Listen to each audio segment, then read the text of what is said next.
first, Lauren, thank you for taking the time to join me on Facebook Live today. I'm super excited to share more about the healing benefits of the Theta Chamber, which you can see is right here behind me. Yeah, I'm just excited to share this information with our clients as well as the people in our community.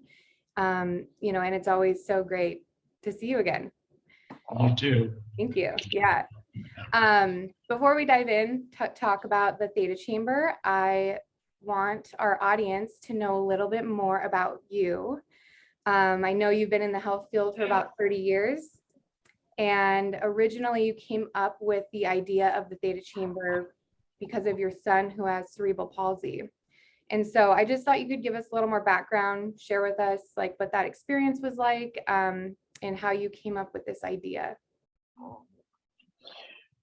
Well, in a nutshell, my wife and I, we'd learned that we were unable to have children of our own. So we went the route of adoption, which started actually with fostering before we could qualify for adoption. And Michael was our first foster child. He came to us at 9 months old, and he had cerebral palsy. And we were just delighted to have a child. A wonderful spirit about the little boy, just so happy, so much joy. Within about a year, we were given the option to adopt him, and we did. And so by the time Michael was just under 2 years old, we had adopted him. And within another year or two, his cerebral palsy effects started to become more and more evident. In other words, he'd walk with his arms above his head. He'd kind of bounce against the walls. And the thing is, he was never unhappy. He was always happy, always smiling, but his mobility challenges were becoming more and more of a challenge. And so at that time, I was in the entertainment industry in Las Vegas, nothing to do with healthcare at all. And, as any parent, you're looking for any way you can help your child improve. And it led us, outside the country. We went to Germany, we went to Mexico, we went to Korea, we went to Japan, looking for technologies or supplements or anything to help Michael avoid the wheelchair. We learned so much in that it was about 2 years that we did all this. We learned so many things. And I met a gentleman by the name of Michael Hutchings who had wrote a book called Mega Brain.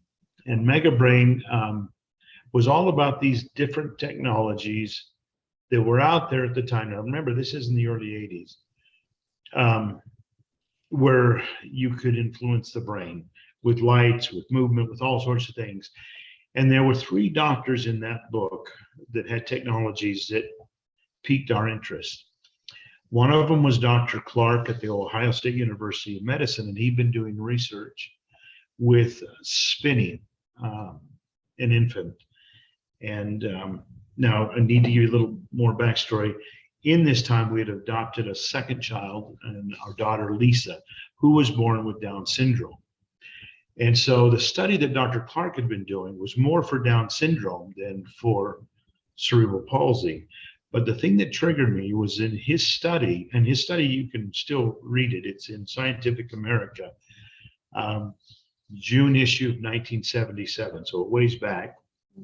He's since done over 2,000 more studies in that 40 years.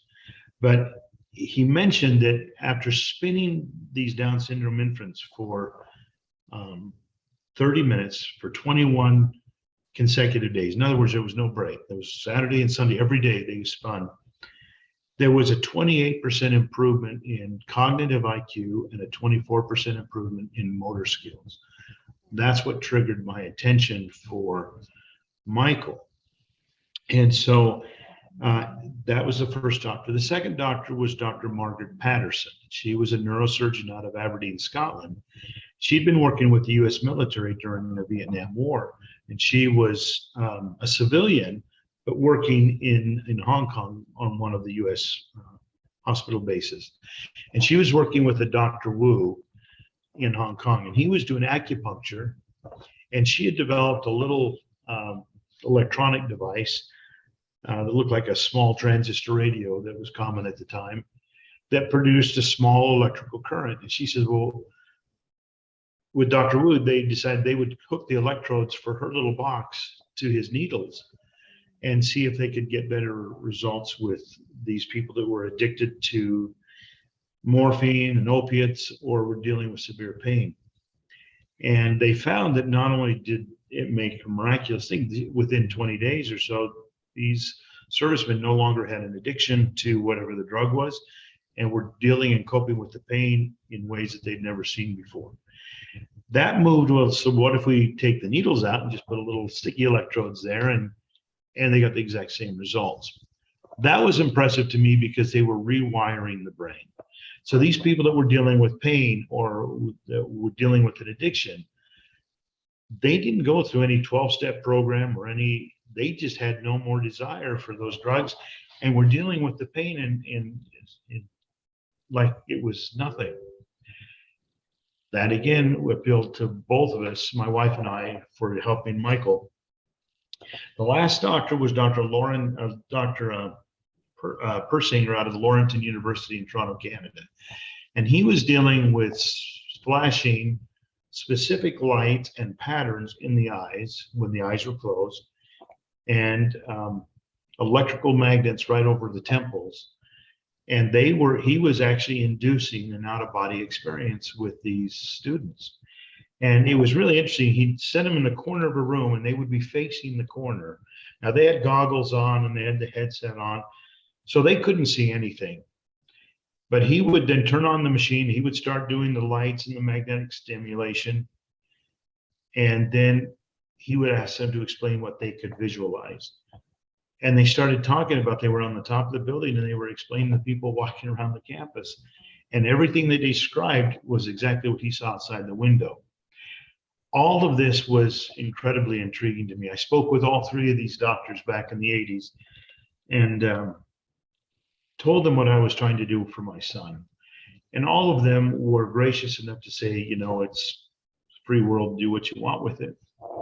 And so we developed the very first Theta Chamber. Now the chamber didn't look like the one behind you right now. It looked a little bit more crude. It literally looked like a coffin on a pedestal. But it was a box, because if you weren't enclosed, the movement of air around your body would make you dizzy, and nobody wants to be dizzy. So we had to enclose you. And inside there, you had the light stimulation, the magnetic stimulation, the cranial stimulation, and the motion. And that's how the machine started. Now, at that time, the computer system was off the machine. On yours, the computer is mounted right on the machine, but on the earlier one, it was on a pedestal off to the side, because a technician literally had to stand there and monitor the brain activity and make changes to the visual and electrical stimulation that was happening. 40 years later, we have that now all computerized, and all we have to do is enter in some information. And now the computer is having a conversation with the brain, and it's going back and forth. And so what the Theta Chamber does in essence is the spinning inside that chamber causes you to kind of lose concept of time and space. So you really couldn't tell if you've been in there 5 minutes or 55 minutes. It's really hard to judge time. You don't really feel like you're spinning. You kind of feel like you're rocking or gently moving. But at that moment in time, all of the nonsense and the minutia that's going on in our brain takes a back seat, and the computer and the brain are able to have a one-on-one conversation. So let's say we're dealing with an addiction, or we're dealing with a physical limit to our physical activity. We're able to create a new neural pathway, not do anything to the existing one, but create a new neural pathway that is void of those challenges. And over time, this new neural pathway becomes the dominant one. And the old one, like a muscle that's not used, begins to atrophy and die off. So it's non-invasive, and it's all it's really doing is like a detour on the road. It says there's a pothole ahead, and it just kind of routes the communication of the brain around that blockage. So the theta chamber is what we call a neural reprogrammer, and it does so in a non-invasive way. No pain, no shocks, no discomfort, just a peaceful way to where we can quiet the mind long enough to help stimulate the areas of the brain that are weak or not functioning the way they should, or become attached to a certain habit or behavior that is not wanted. And so we just recreate them. Yeah, that's amazing. So just to make sure we're all clear, basically the modalities that the theta chamber uses is patterning our brain in a specific way that's creating new pathways, getting us out of our old ways of being, right? Because we are very hardcore programmed, and the theta chamber is able to shift that effortlessly, right? Yeah. Exactly, Loran. You know, the thing is we as human beings are very stubborn. Mhm. We like what we like, and doesn't matter. We do. The theta chamber helps us make those changes without us feeling like we're changing. Yeah. Okay. Yeah, that's very well said. Two things I hear from many of my clients as they're getting out of the theta chamber is, whoa, was that really 30 minutes? Like, yeah, no sense of time, right? And then also, dang, I knew it was going to open. I didn't want it to open yet. So, yeah. For most people, it's a very pleasant place. It is. Yeah, absolutely.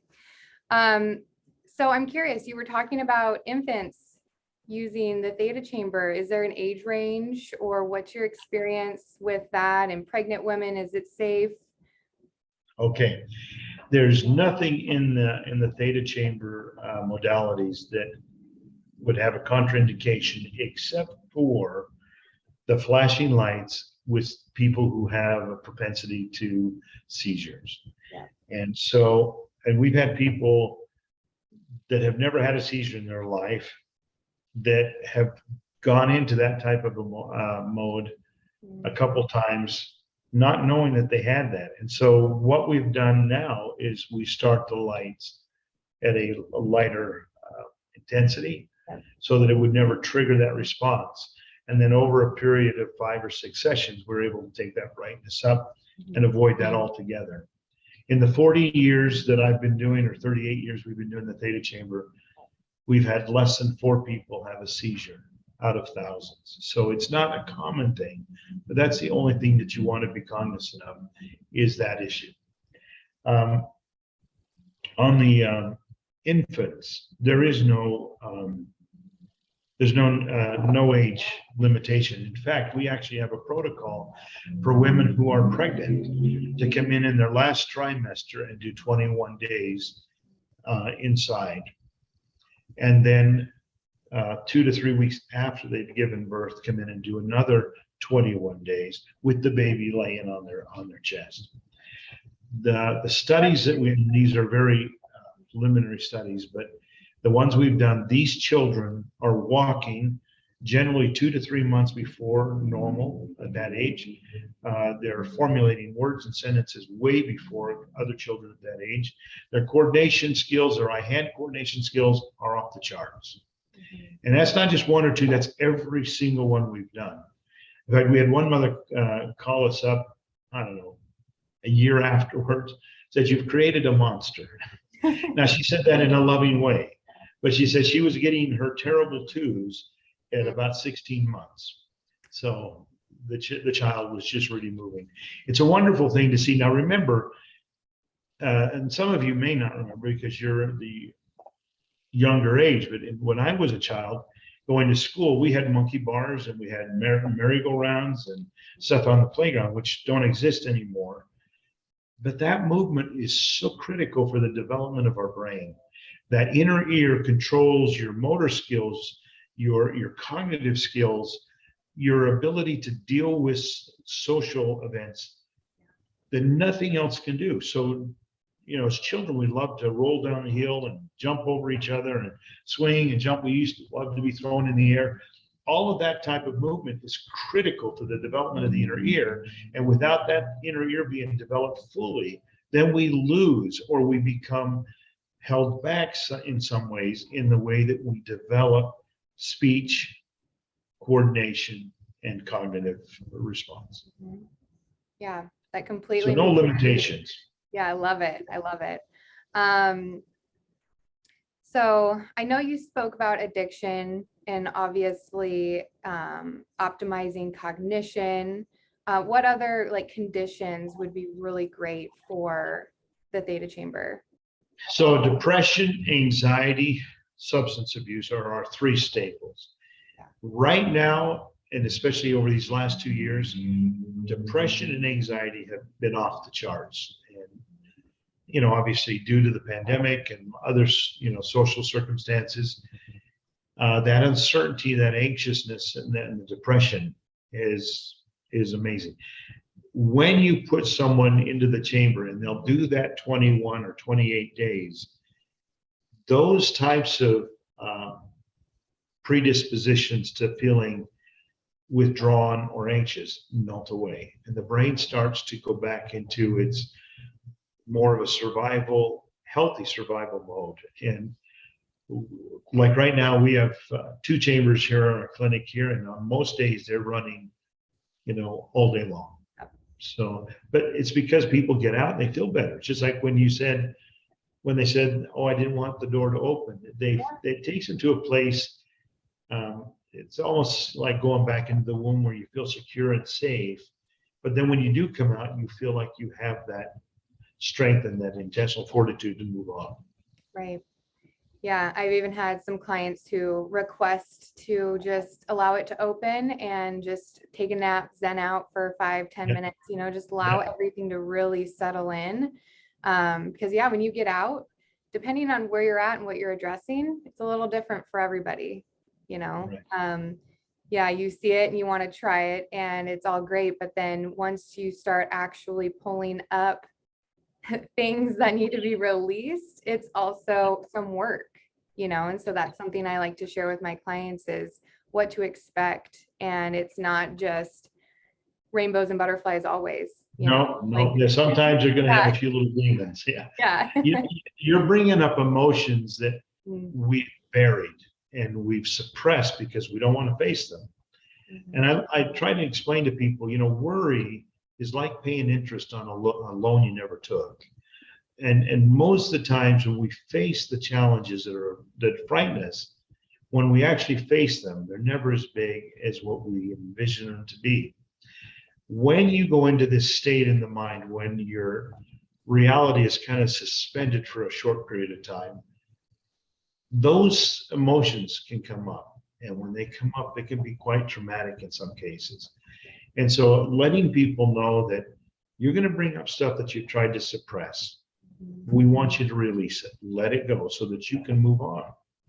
And again, it's just like what you mentioned, if you educate the people on what to expect, they're going to have a much better experience. And the results over that period of time will be much more dynamic. Yeah, absolutely. And then continuing the work at home, right? And maintenance. Oh, yeah. Like, yes. So you do the 21 or 28 day continuous program, receive all of these amazing benefits, and then there's still specific frequency tones that they can be listening to at home, right? Yes. And what does maintenance look like? What have you experienced with that? So maintenance, you brought up the inner voice tone. So generally before they get into the chamber, we have them speak for 10 seconds or 20 seconds. And as it does that, the computer will analyze 2,000 notes across one octave, 12 notes. And those frequencies that we're evaluating are indications of emotions that are either way out of range high or really low suppressed. And we look for the four of them that are the furthest out of range, the one at the bottom and the 3 that are at the highest. The ones that are above generally indicate emotions that we are overcompensating for. But the one at the bottom, that's the little devil in the details. That's the one that you've suppressed You don't ever want to see, don't want to talk about it, you want to know about it. Mhm. These emotions are going to be awakened and they're going to come up. Once we identify those four frequencies, then we play back tones that balance those frequencies out. And as you listen to those tones, things settle down. The apprehension and the angst that comes with some of those emotions melt away. What we encourage them to do is to listen to those every night, every day. And then each time they come in, we're going to be refreshing that, and they're going to get slightly different tones to help balance that. So the maintenance is simple and it's pleasant, but it's helping them deal with the things that they need to move away from. Right.